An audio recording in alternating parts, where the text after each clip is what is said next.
Hi guys, Stuart and Alan here for Outdoor Basics, and today, 3 years later, we're going to talk about my modifications to my LK35. Like way back when we first started the channel, I got an LK35, this LK35, and I had a go at modifying it, but I kind of hand stitched it. And my plan was to send it away to like Dragons or Dixies or JJ's, like they're 3 companies, really good companies that kind of modify kit for soldiers in the UK. They modify your webbing, your bergen, your smock, whatever it is that you need done, they modify it, and they're absolutely fantastic at it. And the modifications that I got on this, I ended up doing myself, are pretty standard to what they do for a basic Monroe. So for any of the guys that done like a juniors or a seniors or anything like that, the modifications for a Monroe. But in that time frame, from when I first got it to now, I got a cheap sewing machine. I think I got it for £20 off Gumtree, and I decided, if you look back through our videos, I started making day sacks, making wee man bags, having a go at it, and it turns out I'm actually okay at it, and I kind of like it just as a wee hobby. So in the hotter weather, I wanted a framed day sack, because as you know, a framed day sack holds the pack off your back, allows that air to circulate, and you don't sweat quite as much, and you're not going to kind of get a bergen rash on your back or anything like that. So I wanted a framed pack, and the LK35 already had it, so I decided to have a pop at modifying it. So enough waffle, let's talk about the modifications. The first thing I did on the front was take the metal clips that were on it off and attach these, I think they call them Fastex buckles. I got all the stuff for it from Contact Left. I got these Fastex buckles, and you can see there I kind of double Z stitched it there. And I did the same on the top, took the ones off the top and put these Fastex clips there to just make life easier, and I think it looks a bit smarter as well. Next, on the front, I added molly, just with some 25mm webbing. I don't think I'll use it for anything, but the option is there, and I multi-stitched that all along the front to have that molly. The main things that I wanted to modify weren't really the buckles, that was high in the list, but what I really wanted to do was modify the sides.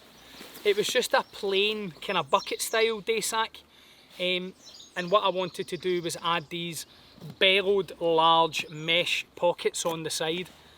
You'll see if you look here where I kind of concertinaed it, I suppose, folded it up, so that allows that to bellow out.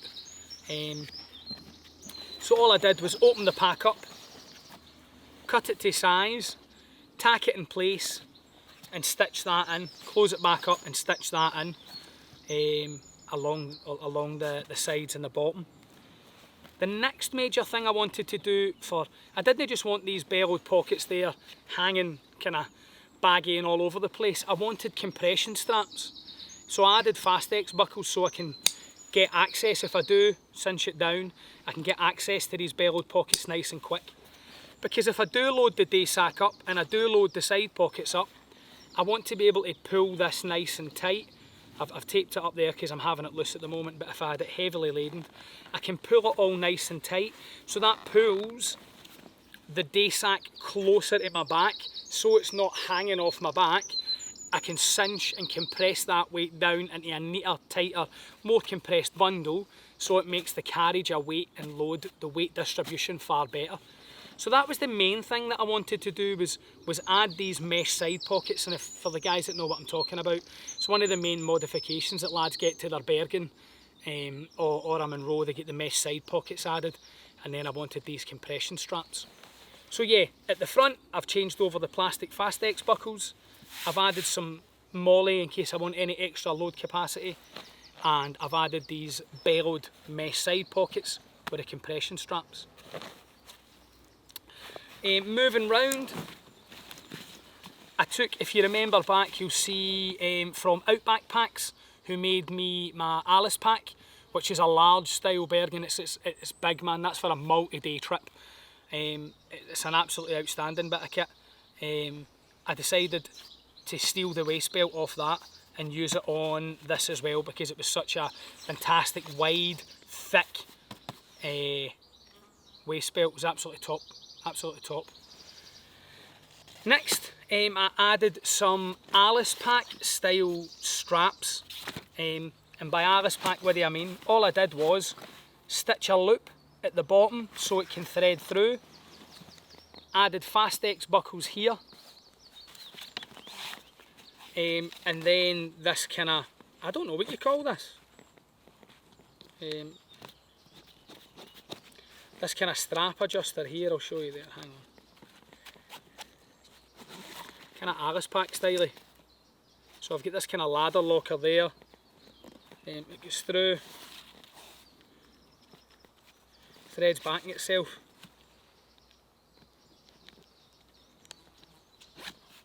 And then I like to go back on it again.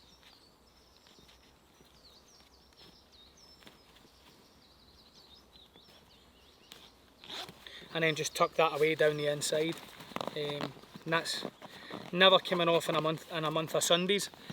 The same as I done on the day sacks that I made myself. If you refer back through our video catalogue, you'll see that I added mesh on the inside for a bit of breathability, and I added the Fastex buckles again here. The reason I've added these Fastex buckles here, for me, if you're kind of jumping along with your day sack or your bergen on over uneven terrain and you fall, if you injure yourself, say I fall on this left hand side here, I dislocate my shoulder, God forbid, break my arm, something like that, trying to unweave my arm through my shoulder strap can turn into a bit of a nightmare. Whereas if I can just undo that Fastex clip, it's most definitely going to mean I can get that off a wee bit easier. And it's never going to be loaded heavy enough, and there's nothing in a month of Sundays I'm going to do to make that come undone. Next, I just took a chest strap off of just one of my other day sacks and just added that kind of chest strap there. You'll notice these are really long. For me, a personal preference is I don't like my straps in my day sack to stop kind of there. I like them to go down that wee bit longer. I just prefer longer shoulder straps. It's just what I prefer. Again, here on the top, you'll notice there, one of the kind of drawbacks in LK35 is there was no carrying handle. So I just used those same wee things there, put about a 25mm webbing on it and made myself a wee carrying handle. So yeah, the day sack itself, oh yeah, and changed over to some 550 cord. I've got the kind of pull tight drawstrings here. The day sack itself, the LK35, is bomb proof, you know what I mean? It's well made, it's absolutely solid. The frame is, although some people say heavy, it's not heavy enough to make me complain about it. It's really, really solid. There's going to be no damage to it. I mean, you'd need to go some to damage this frame. So yeah, and it holds it off my back really, really well. Allows that air to circulate, nice and comfortable, and I love it. So in conjunction with these longer kind of padded straps, it's just the same padding I used in the day sacks I made. It was just some like rubber garage mats I had, you know, the foam ones you get for like Costco or something like that. I just cut them into strips and fed them inside here. Added my carry handle, changed over, and then put this on. And for me, I've added a good amount of capacity on the side here, which is fantastic. I've added a fair amount of capacity on the side. Usually we're using my Tomahawk in camp just now. In this side I have my Tomahawk, my Silky Big Boy, and plenty of room for anything else. It'll fit my tarp, it'll fit my waterproof jacket, no problem.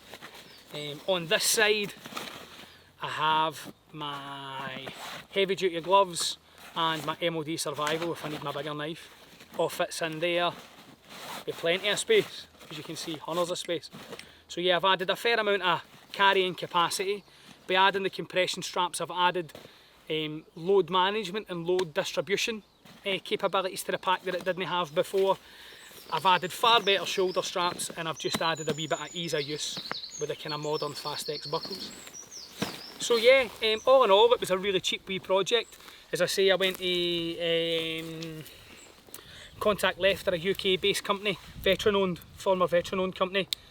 Former veteran owned company, I don't know how you become a former veteran. veteran owned company, and they have all the products I needed for it. So I grabbed all the bits and bobs off Contact Left. It was cheap as chips, and I just modified it myself. So yeah, if you've got one, I'm seeing these starting to rise in price. Al, do you remember when we got these a good few years ago, wasn't it? Maybe 4 years ago?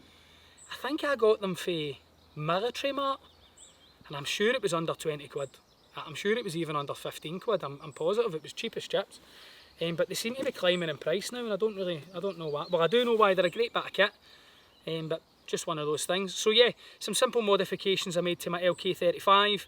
Personally, I think they're awesome. I'm really happy with that. So yeah, if you've got any kit that you want to modify, like I said, I just got a sewing machine for 20 quid off Gumtree, ordered some materials and had a go. If you do fluff it, send it off if you're really that bothered about it. Send it off to Dixie's, send it off to Dragons, JJ's, one of these companies, or go onto like Cooper's Kit Corner or something like that.